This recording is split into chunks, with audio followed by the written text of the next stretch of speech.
All right, well, I'm standing between you and lunch, which is always the best position to be in. First of all, how great of a conversation has this been to bring together special operations, irregular warfare, and this topic? And it needs to be happening more across America right now. This is timely, important, and really, in my mind, going to decide the future of this country.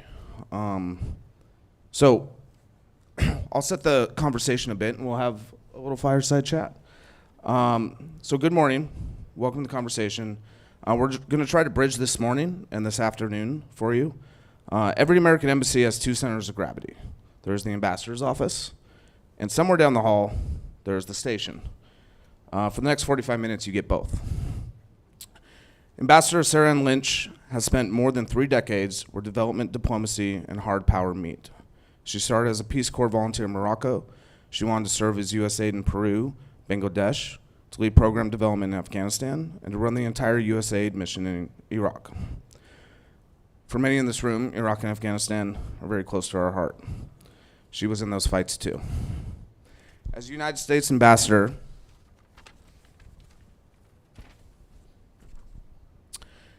in Guyana from 2019 to 2023, she had the watch when the fastest growing economy on earth was born. And when that country's democracy nearly did not survive the very same year. She served concurrently as the Secretary of State's representative to the 15 nations of CARICOM, and she finished her career as the civilian deputy to the commander of the U.S. Southern Command, the senior diplomat inside the combatant command responsible for this hemisphere. She now advises the private sector with, how do you pronounce it, Dynamica Americas, and she has earned the title she carries for her life, ambassador. Rick De La Torre ran multinational technology business on 3 continents before he even joined the government. Then he spent 25 years as the operations officer and CIA director of operations. Finished as the chief of station for one of the hardest accounts in this hemisphere. Counterterrorism, cyber, emerging technology, proliferation. Rick worked these problems in the field before they had panels named after them. Today, he's the founder and CEO of Tower Strategy, where he advises companies operating exactly the kinds of contested markets this conference is about.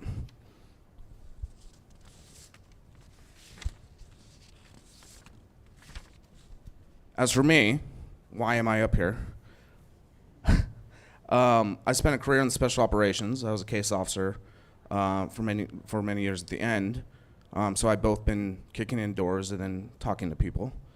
But for the last year, I've been following the tech supply chain around the world. So from Chile, Brazil, Taiwan, and then I head out to Saudi Arabia and Dubai and Ukraine. I leave after this conference to head out there because that's where the future of the world is going and that's where the fight is right now. And so to set the scene, I want to start with a coincidence of the calendar that I find very remarkable. For 4 years, the two of you were living the same story from opposite sides of the border. One of you watching a country collapse, the other watching its neighbor take off like a rocket. And I'll start with the ambassador. What did Venezuela's unraveling look like from Georgetown? Thank you,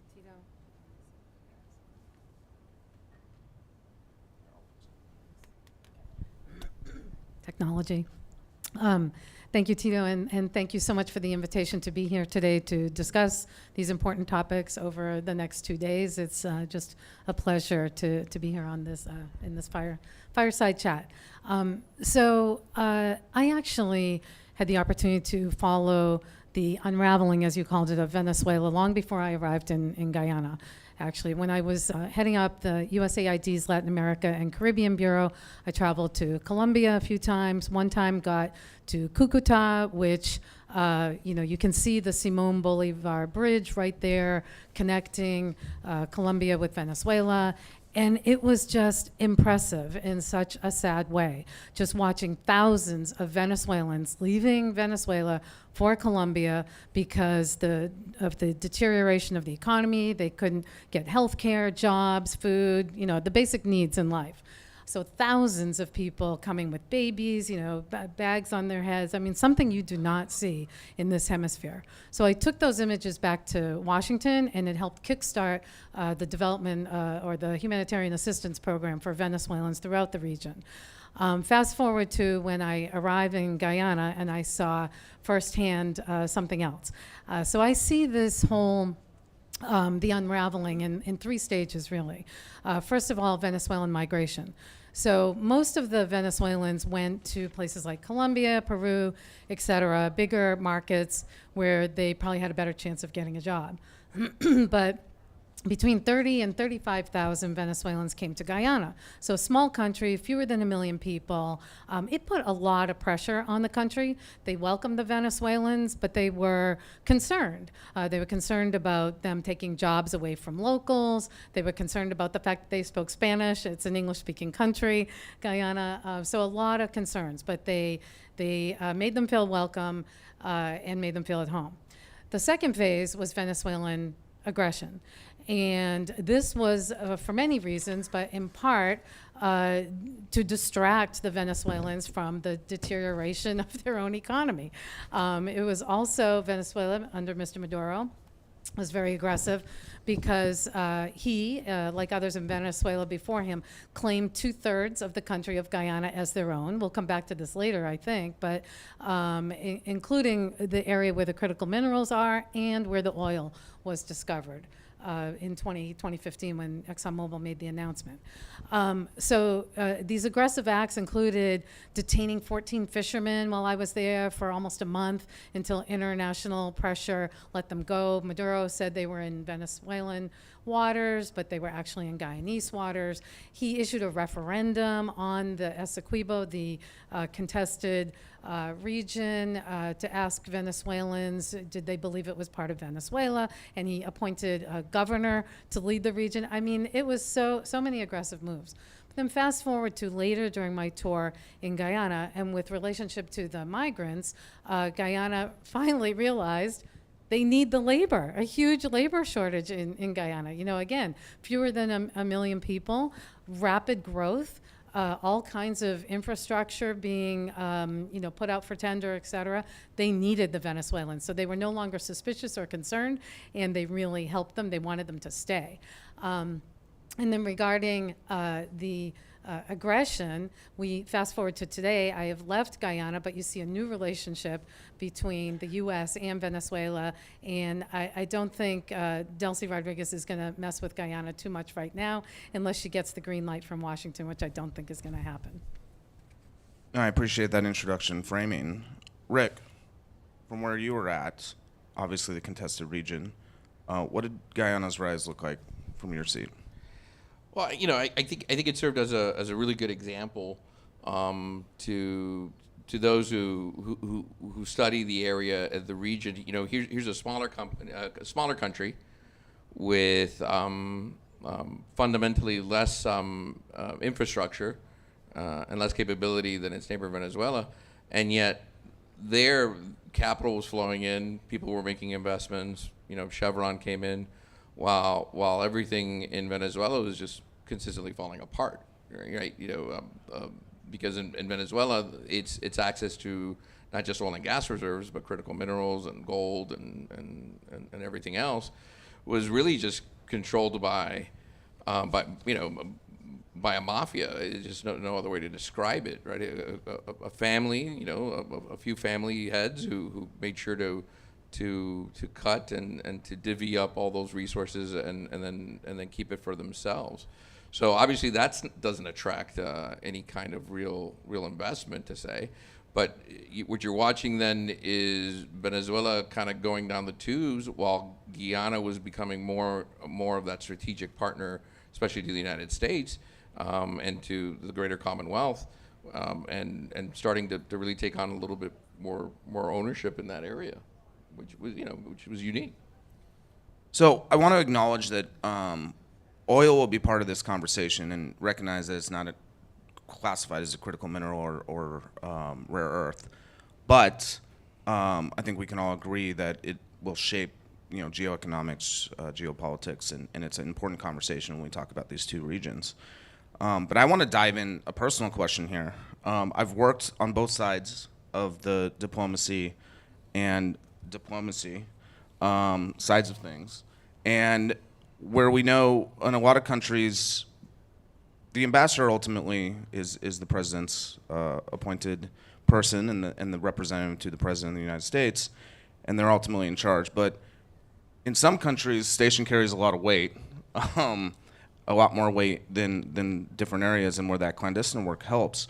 And I think fittingly to the SOAA conversation in IWI today, can you talk a little bit about your experience where your work falls in the resource crisis on the spectrum of critical minerals and rare earths, and how you've seen that dynamic play out, especially in a country when we had a different presence in Venezuela Right. for a couple of years. Can you talk about your experience there? Yeah, look, certainly it's critical for U.S. policymakers to understand and to know what our adversaries are doing in our hemisphere and where they are benefiting from and putting us at a disadvantage.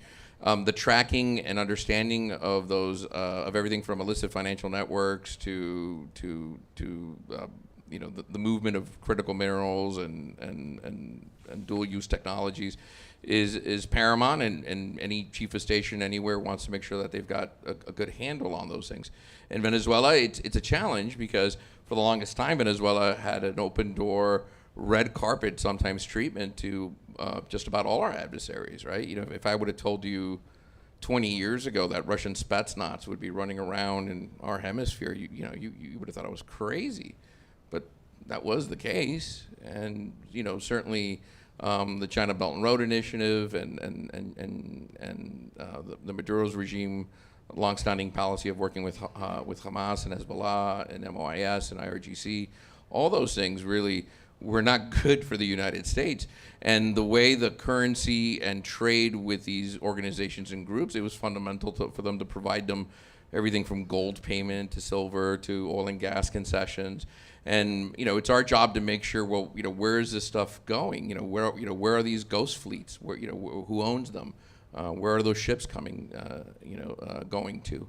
How are they getting not just drugs and fentanyl, but also gold and silver and other minerals across the border?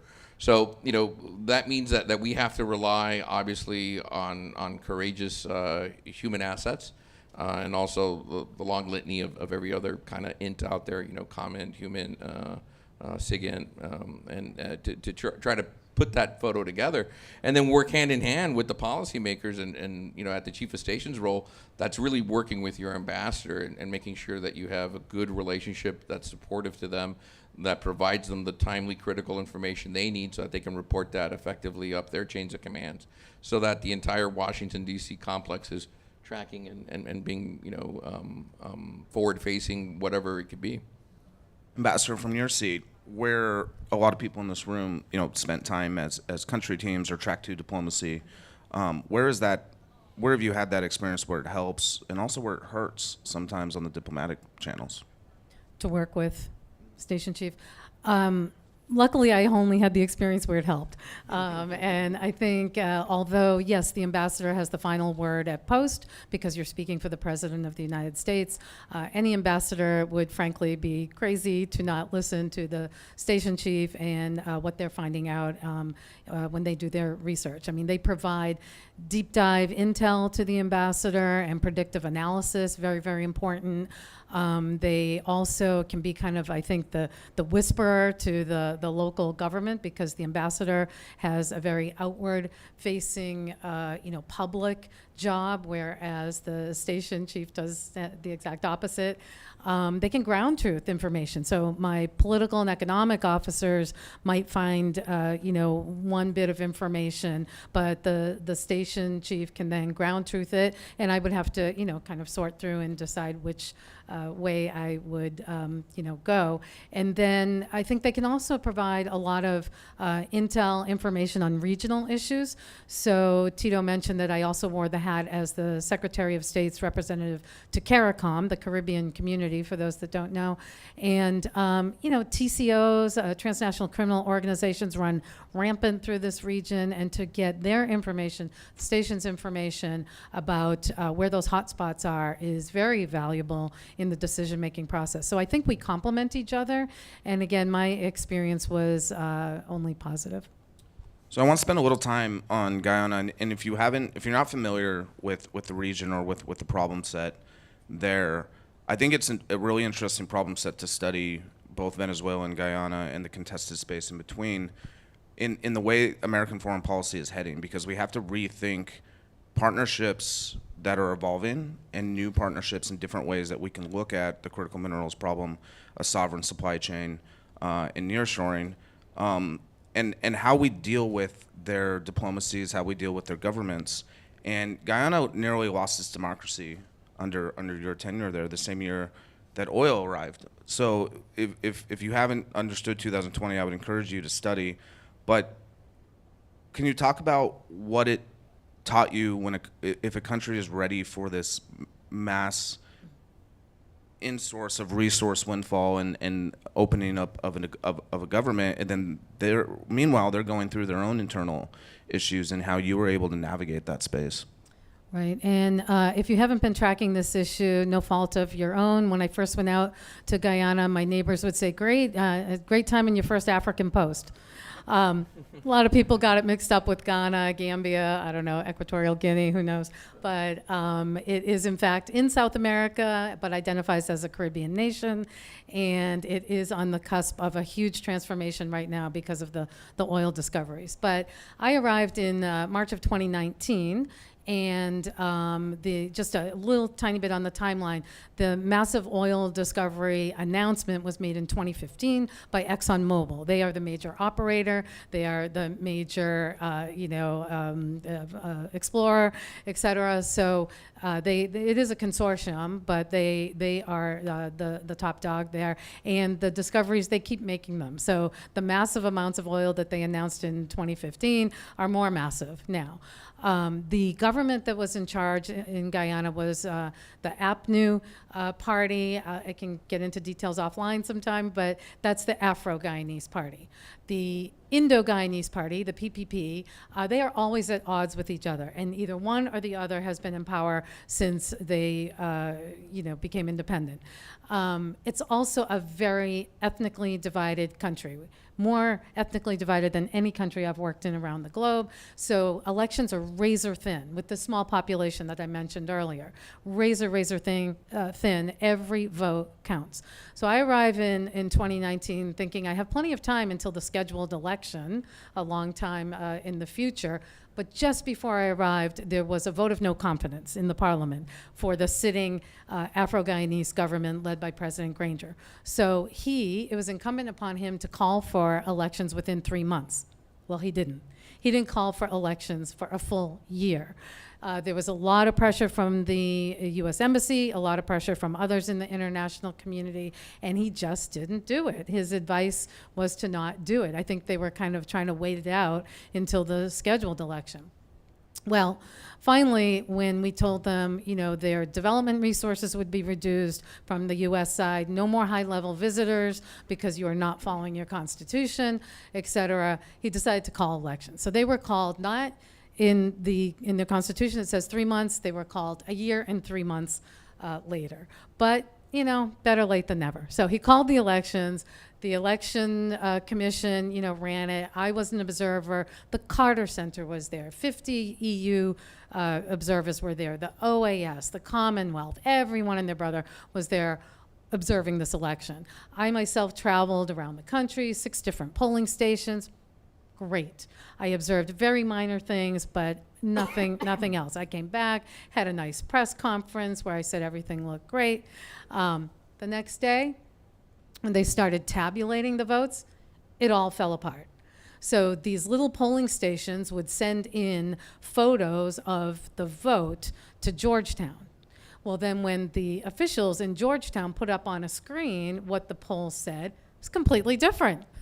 So it was just a brazen attempt at electoral fraud. I remember one of the election observers said it was the most transparent, and everybody's on the edge of their seats thinking, what is he going to say? The most transparent attempt at electoral fraud he had ever seen in his life, and he had been an observer all over.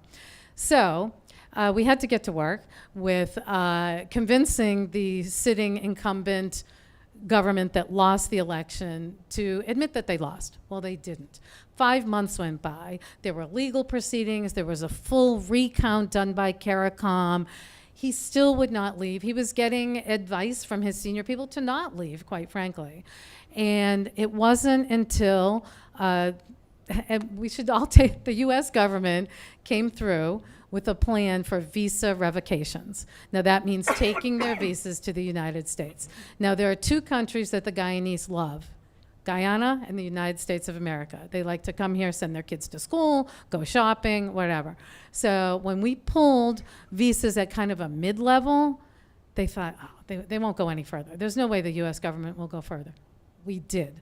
We pulled ministerial visas, and that's what did it. Secretary Pompeo spoke, I don't know, 3 or 4 times from the podium, he called it, on Wednesdays. Normally he spoke about North Korea, Iraq, Iran, you know, whatever, and Guyana. And so it was just unbelievable. And he said, if you don't leave office, then there will be serious consequences. And we came through with it. I mean, you can't do these things and not come through. We did come through. Once the ministerial visas were revoked, he called Uncle. President Granger called Uncle and said, I lost.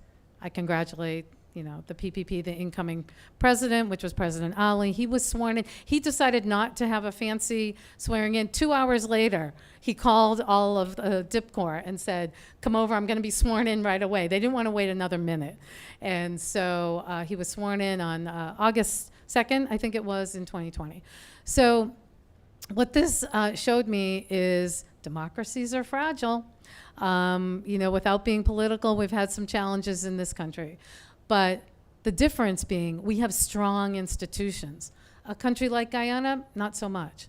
So what they learned from this is we have to work on our institutions. We have to strengthen them. We have to build the capacity of the legislature, the judiciary, et cetera, so this never happens again.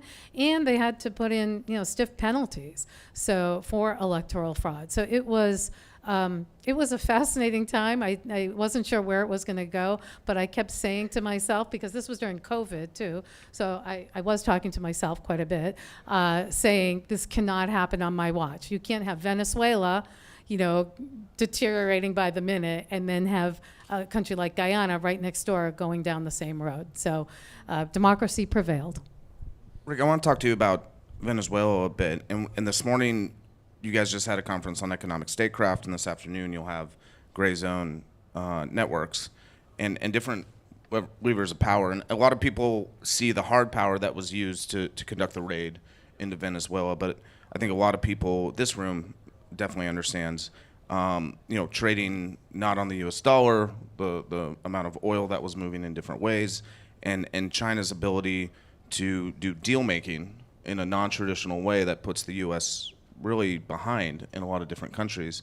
I'd love to talk about where you see China's ability to influence Venezuela pre-raid, and where we've been able to move our instruments of power, where we used visas in one case and movement, but where we've used the ability to move people back to the U.S. dollar and the oil kind of conversation there, where you've seen that shift in the recent months. Great question. And this is something very timely because we work on this with our clients who are in the process of either negotiating with the U.S. government or with the Venezuelan regime and attempting to thread that needle regarding OFAC on either oil and gas or critical mineral projects within the country. What I've noticed is prior to the arrest of Maduro, obviously Venezuela was very actively involved in funding and providing the resources for large infrastructure projects within the country. Their payment was given to them in Venezuelan crude, which then they would they would send back, get it refined and used within the Chinese economy. Obviously, on January 3rd, those things shifted and changed. And overnight, it dawned on me that Saturday when it occurred was like, wow, the U.S. just became the world's largest I guess, well, I don't want to say provider, but holder of, or we had the largest oil reserves anywhere in the world. I mean, we just kind of made, OPEC and other groups rather insignificant. And I saw it as a piece of brilliance, because that then means that you could have better negotiations with, say, Putin or with China down the road, if you now have a say in the price of every barrel of oil, right? You just created a significant amount of leverage. But I think in Venezuela's case, Chinese investments in those infrastructure projects really weren't as advanced as they are in certain other countries throughout the region, in the Caribbean or in Latin America. So I don't think China saw that as a significant loss on their part. Obviously, the oil coming in was critically important, and then there's also something to be said. I think the Venezuelans they themselves are nationalistic in their own way, and they've always been distrustful of the PRC and distrustful of the way they work. So I think that they kind of understand that dynamic too.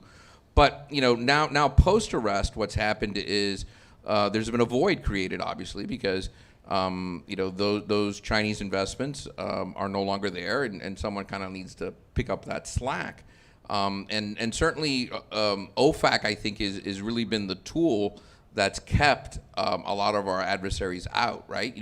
When we maintained the sanctions and OFAC guidance and all the general licenses that have come out since then, what's happened is we've limited who can play in that role. And I think not based on my opinion, but excuse me, on any real facts, but just my opinion. I think the administration learned some things from Iraq and what we were doing in the Middle East post 9/11, and in particular the liberation of Iraq. And that was, we just can't liberate some of these countries and then walk away, right? Because I think Iraq serves as a good example, because the first deal they brokered was with Iran.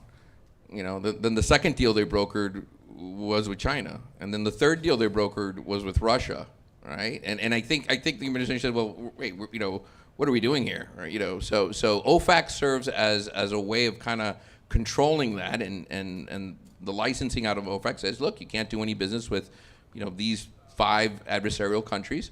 We want to make sure they don't gain any revenue from, or any oil or anything like that, and they're strictly prohibited. So that kind of set the groundwork. Now, I won't go into the challenges that we currently have with Commerce and Treasury and State Department on some of these things, but needless to say, it's a process that's focusing, whether Venezuela likes it or not, it's focusing their attention on really working with allied and in particular U.S. investors on these issues like critical minerals and oil and gas. The future is hard to tell. I would have liked to have seen some more concrete steps towards elections and democratic reforms. I was just in Venezuela in early January. I was shocked that I received a visa to go down there. I applied for my business visa, and I was very clear and accurate about everything. And then when I got to the airport, I was told there was a problem with my visa, and they said it was approved, but it was never finalized, which I had no idea what that meant. Needless to say, my 90-day business visa immediately turned into a 3-day visa right there at the airport. And I suspect someone within the regime kind of said, "Oops, we let him in," and it was one of those things. But I was there meeting with our brave embassy staff. This is just a couple weeks before the earthquakes there. And seeing that tension, the tension on the street was really something interesting. A lot of our State Department colleagues, they God bless them, they do a lot of things. They have to respond to everything from an American losing their passport to someone being kidnapped to major trade issues to you name it, right? They have to be involved in all of those things, you're there at the JW Marriott in Caracas, and everyone's working really, really hard. But there's only so much you could do. There's only so many hours in a day. There's only so many issues you could take on, And there's a whole other country, very large landmass, where so much is going on, where we're just not really tapped into at the moment. And what that means is that there's all these issues that are going on that are kind of hard to tap into if you're not paying attention. And one of the things I realized when I got out of that Caracas mind frame and just really talking with the local folks and business leaders and people who have been around prior to even Chavez and have kind of seen Venezuela erode and are very hopeful about the future, consistently, I think a lot of them were starting to get very frustrated, right? This is 5 months in. They're starting to say, okay, well, what's next, right? You know, we get it. You know, we understand what the U.S. play was here. We understand Maduro's out. But a lot of these regime folks, right, a lot of Diosdado Cabello, Vladimir, you know, these guys who ran the regime, who did horrible, unspeakable things, who kidnapped and tortured Americans in some cases, they're still there. They're still in power, right? The corruption still exists. You have to kick up. You have to, the grift. All of that stuff is still there. And they're kind of looking to the United States saying, okay, well, when are you going to end this? What's the next step, right? Now, from capital markets and business community, they're paying attention to that stuff too. And, you know, if they're making hundreds of millions of dollars in investments or even billions of dollars in investments, if, you know, they carry things like political risk. They're worried about that.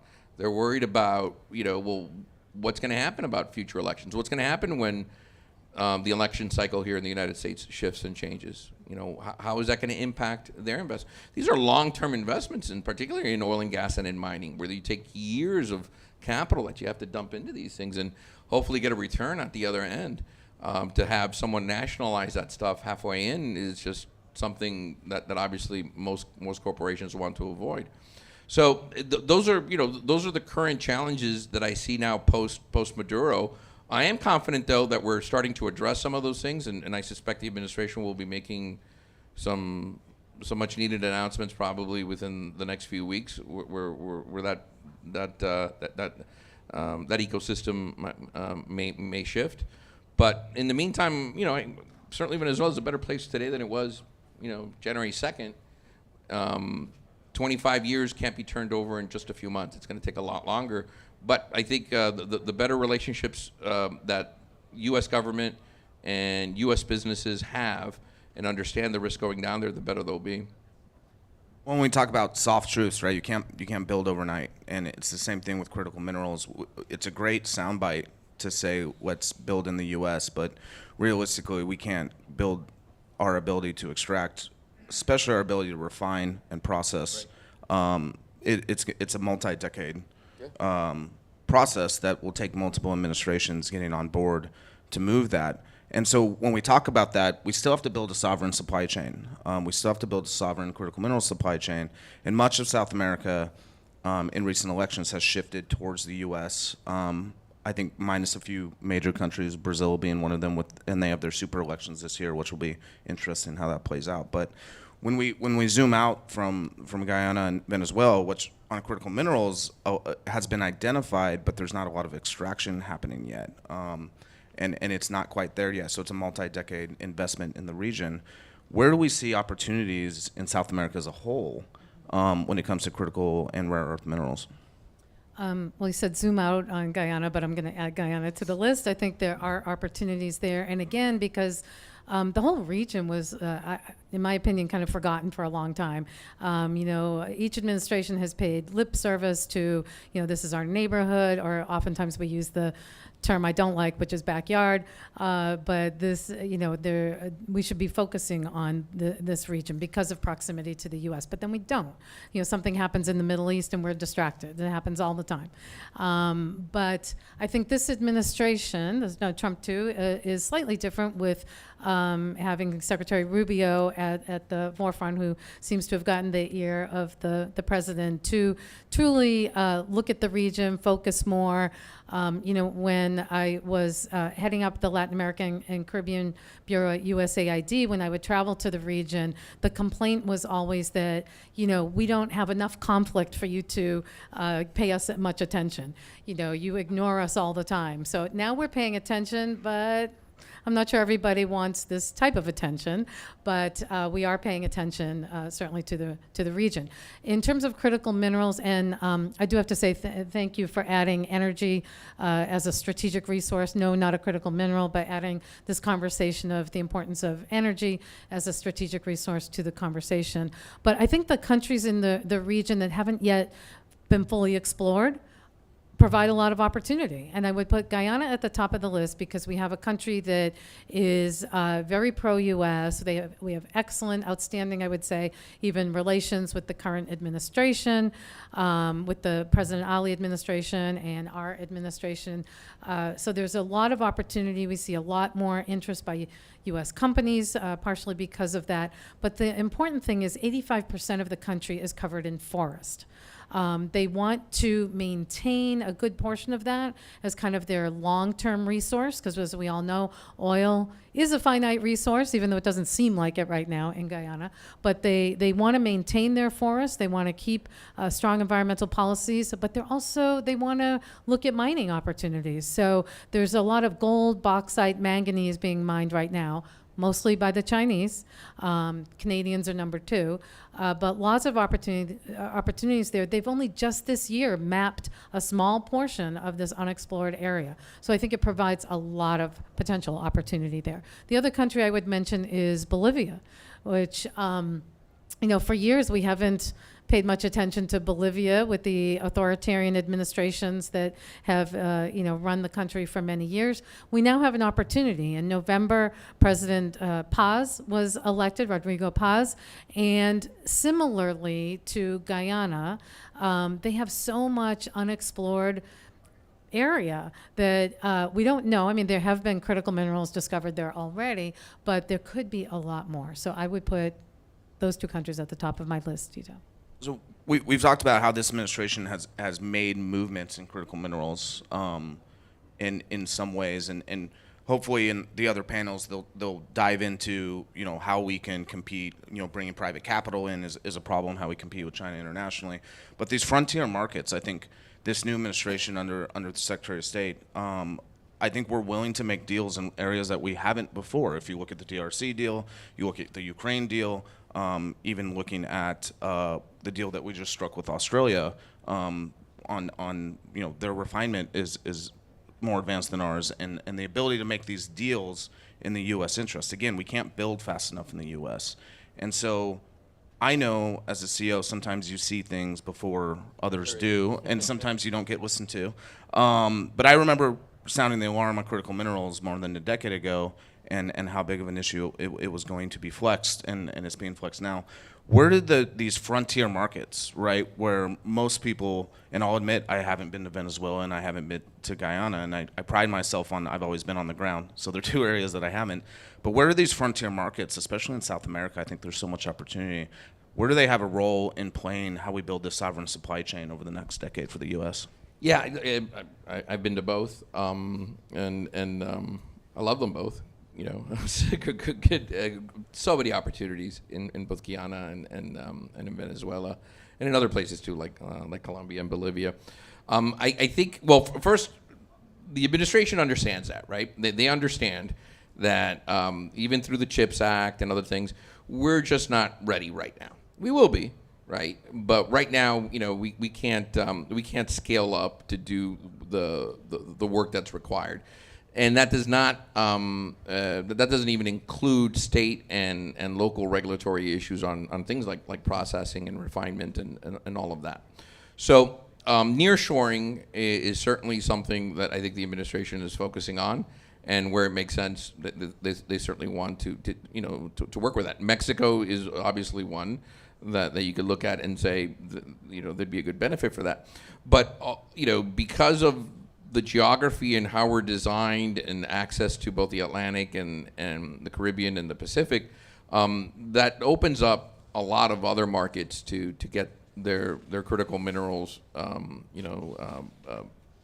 into the game and into the U.S. distribution system. The challenge I see with a lot of these countries, and we're seeing that play out a little bit in Paraguay, where they also recently had an election, is when they start to decouple that Chinese risk that they've perceived now in their markets and their infrastructure, that creates a void. Someone needs to fill that void, right? And if we're not in the process right now of building our own chips because we can't, well, who's going to do that? Interestingly, I think I've seen that play out with one client in regards to cellular communications, mobile communications, where they said, okay, well, we just kicked out the Chinese. We need now what do we do, right? We don't want Chinese components in our telecom. We don't want to deal with Chinese things and something that we consider a critical industry within our country. But they swore up and down, look, it's impossible to build a mobile network without using Chinese key components. And I countered back, no. I said, look at Norway, and look at Taiwan. They certainly are able to do that rather effectively, and it's good to see that I think the State Department is starting to pay attention to those kinds of things.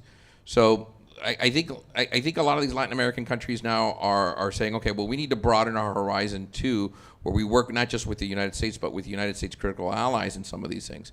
So yeah, we can buy German refining equipment, we can buy Canadian milling equipment, we can buy smelters from allied Asian countries, right? And start to get into that manufacturing world, where then maybe perhaps the regulatory confinement isn't as strict as it is in other places like here in the United States. But that takes time and energy and investment, and obviously the political risk in some of these countries is still considerable, right? You look at some of these countries where you've gone from far left to right, and it's built on the back of some rock star kind of politician who's great, well-meaning, wants to work with the U.S., but there isn't a very deep bench there. And what happens to that guy when he's no longer in power? Do we go back to the left? Right, I hope not.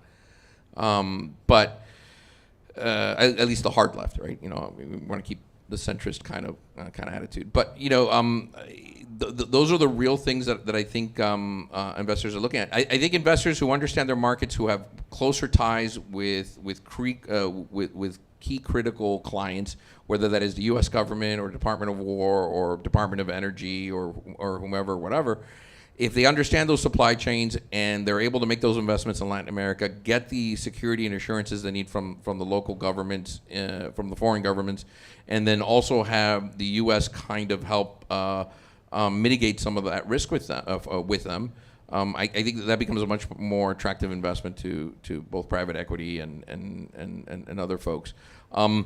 And we're certainly heading in that direction, but it's going to take time. And it all starts here in Washington, is what I tell our clients, right? Right after January 3rd, I flew out to Houston to brief all the oil companies. Someone paid me. I didn't just show up, right? I didn't just you guys need to listen to me. No. Someone paid me to go out there and just chat with them. And I told them, hey, look, the oil's been there for 100 million years. It's going to be there for another 100 million years. Now's the time to really focus on coming up with a real plan, a plan that gets you the long-term investment that you want. But that plan, you really have to structure it in hand with Washington, D.C. And it was thinking of things like OFAC and other restrictions, right? And then once you get the kind of nod from DC, where they're like, okay, yeah, we get it, we see how it fits in. It fits into our National Energy Dominance Council. It fits into Project Vault. It fits into Pax Silica. It fits into what we want to do in that area. Then now you've got something, right? Now you've got the backing of that U.S. embassy. You've got that ambassador and that economics officer that wants to support it and make that happen. And I think that's the future of what we're going to start seeing more and more in Latin America. That kind of model continuing to play out. Unfortunately, we're at time, and I just want to leave you with a few thoughts. I think we could have this discussion for a long time, and we're going to have this discussion for 2 days. And I think what this fireside chat shows is our partnership can now compete when we focus, and our intelligence officers and our professionals are out there paying attention to what our adversaries are doing when no one's paying attention. And we need both people at the table. And I would argue that there's a third at the table. There are a lot of great Americans, former ambassadors, former case officers, former special operations, which is why we're having this conference, who are now in industry. And industry has a huge part to play in the future of America and the critical minerals conversation. And getting everybody on board in that fight, because let's not dance around it. We're in a fight right now on the future of America when it comes to critical minerals, rare earth, energy, compute. It's the geotechnology-centric economy. So I thank everybody for being here. And if you could please join me in a round of applause for thanking the ambassador and thanking Rick for being here. Thank you. Thank you.